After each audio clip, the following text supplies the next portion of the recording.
कसं आहे, शेतकऱ्यांनी माल विकून त्या ठिकाणी पैसे भरलेत. त्या हो ठिकाणी काही गरीब लोक आहेत, त्यांनी मुलीच्या लग्नासाठी पैसे त्या ठिकाणी एफडी हो केल्यात.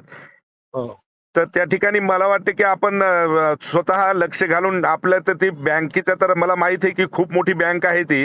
हा आणि त्या दिवशी त्यांचं कोणतरी कर्मचारी का कोण मॅनेजर वगैरे आलते आणि हा चांडक साहेबांनी सुद्धा तुमचं नाव सुद्धा मला सांगितलं की बाबा तुम्ही आमदार संजू भाऊला बोलून घ्या, ते हा तुम्हाला सगळं व्यवस्थिशीर सांगतील.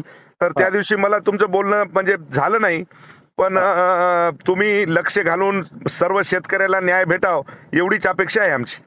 तुम्ही त्या सर्व शेतकऱ्यांना ठेवीदारांना आश्वस्त करा. हा, ती जी संस्था आहे ती अतिशय रेप्युटेड आहे बरं आणि दादा. राज्यात आणि देशात त्याच्या शाखा आहेत. खूप मोठी विश्वासार्हता त्यांच्याबद्दल आहे. बर 1 रुपया देखील कोणाचा राहणार नाही.